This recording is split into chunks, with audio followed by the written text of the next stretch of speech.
Well, hello and welcome to today's show. This one is a little bit on the fly video. I'm going to shoot an introduction and a wrap up to it. But the deal was it's been shot with a handheld camera. It's not a professional camera, and you will notice it when we go into the drawing room at the very last part there, because it gets a little speckledy because the exposure, again, it's not a professional camera. It's just a handheld, and I just shot it real quick like, should I tape this or should I not? Anyway,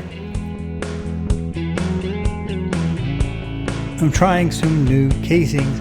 The story behind that is I used to use a 6, which may be a 96 millimeter. I don't know. In America, we have, obviously, the way they process a hog or pig, they chop it up into quarters and then bacon, take some other stuff off. But you normally get, at least I get commercially available at the store, Boston butts. And Boston butts makes for a much narrower coppa, because we don't go all the way in the back. Like if you were butchering the hog yourself, you could take that back strap a little bit further from the skull all the way back and get a longer coppa. Here I got a shorter one. It is what it is. They make these nice little round ones that we put together. The 6s that I was using before worked well, but it's just a booger bear getting that sucker in there. It just doesn't want to cooperate. I've never done animal husbandry, but I imagine it's about like trying to put a condom on a bull who's not in the mood.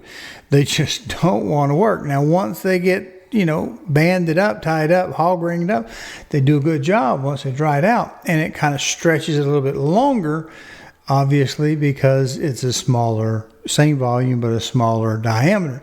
The 100 mils that I'm trying right now, 100 millimeters, they're bigger. They go in well, and I'm going to try see if I can put a little extra spice on it. Normally at the end of a cure, I do a cursory rinse of what I can get off of it to get the extra salt off so it's not overpoweringly salty. Anyway, I'm going to show you that, and then I'll wrap up the show when we get done. Well, welcome to the video. This is just going to be a quick one. This one is on, we're going to try these new 100 millimeter 6.5 material for casings, for ham casings. Now, see if I can find it on there somewhere. Let's see. There you can see 6.5. What we're going to do with this is they are bigger than what I have been using in the past. Now, here's a coppa. It's been 18 days in the salt, and we're going to take it. We're going to take it out of the bag, rinse it off, get rid of the excess salt. And I'm going to try this time, if they're big enough, to re-sprinkle just a little bit of flavor back on the outside after I have rinsed the excess salt out. I may take a little anti-mold, antifungal and spray on there, then put the spice in. Push her up in the bag. That ought to work pretty good. If it's not too loose, then tighten it down. We're going to go hang it in there. Now, what I'll do is I will come in here with my empty bag. I'll trim this off till my tags come in, poke a hole, and hang this over the string, over the particular ham there in the environmental chamber. Now, how we take the material, which looks like this, it just comes in a roll. We take a hog ring, and I put them in my hog ring pliers like this. Of course, I only have 2 hands, so I'm holding one with this little portable camera. We put it like this, then we'll put our little tied loop here in the bottom of the hog ring, then put the material that we have fan folded up. You see how we fan fold that up? It's not a big deal. You've seen casings before. And it's not that hard to do. It's not that hard to do, especially when a 6 or 6.5 is kind of hard to find. Well, it went in, and it's not a bad fit. It still squishes down because it will take the shape of what is in the meat wheel while it's still wet. Now, we did manage to get enough flavor added to it. It did stick to it. We didn't have that much anyway. It was already wet. I did not put any antifungal on it, because it was plenty wet just like it was. We tapped it dry with paper towel, then came in and sprinkled our little extra spices. We'll see how that works out. Now let me show you something. and tell you a little bit of background story. See, this is a fork. Now, back in the day when I was married and before I retired, I had to take a sack lunch to work, and so did the If you like this content, please go to calldeltosell.com, find the tab that says on YouTube, click it, and it'll open up a page of QR codes. There you can use a smartphone to scan and get to the YouTube page, or you can just mouse over and click it on a PC. There you'll be able to subscribe to this little button over here and click the notification bell so that YouTube will notify you. Thank you. Now let me show you something and tell you a little bit of background story. See, this is a fork. Now, back in the day when I was married and before I retired, I had to take a sack lunch to work, and so did the spouse. Now what she would do is she would get a plastic fork and dishwasher. This is how stupid this was. Dishwasher a plastic fork, which the plastic fatigues pretty quick. And so the tines would break off and get down into the pump and grinder. And this was a little bit before Al Gore had his new design with the, you don't have, well, but Europe, you can't have garbage disposal largely.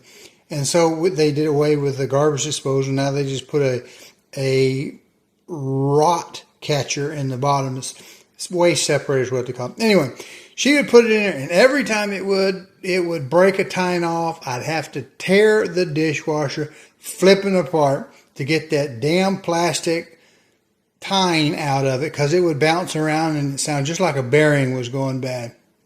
And I would tell her, don't do that again, because it takes me 30 minutes to an hour to tear this thing down and fix it back up. And she would just do it what she normally would do, ignore the hell out of what I was saying and do what she wanted to.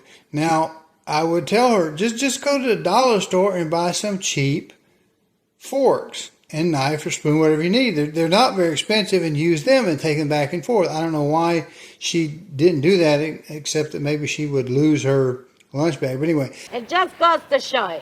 It's always something. If it's not one thing, it's another. This, after it was all said and done, I needed something to poke the air out of sausage casings, ham casings. Now, they sell a tool, but it costs you a lot of money. And you got to pay shipping and tax and all that. So I just took my dollar store fork, and flattened it out on an anvil. And then we took a sander grinder to it and made it into 4 little line pokers. Anyway, that's a little tip. Do what you want to. You can buy you a round specialized tool, but I'm not going to do that. Now what I'll do is I'll tighten it up by hand. I can't do this while using a handheld. So I'll just tighten it up by hand and then poke my holes to get it to squish the meat a little further down in the casing.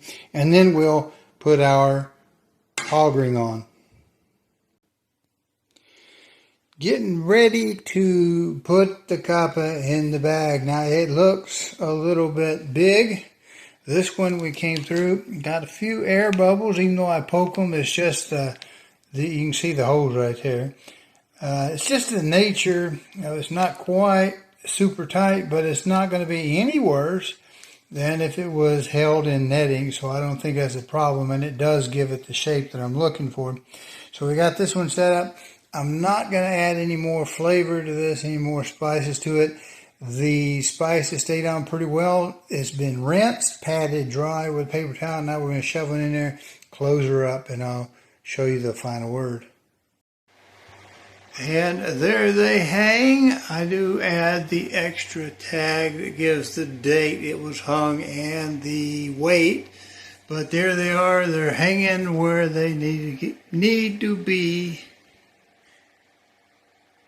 Well, that's it. I hope it wasn't too crude of a video. It's just a simple thing. You might have bigger hogs in your market than we have here in Middle Tennessee. I do buy them. They are Swift, not Smithfield, but Swift, I think they are.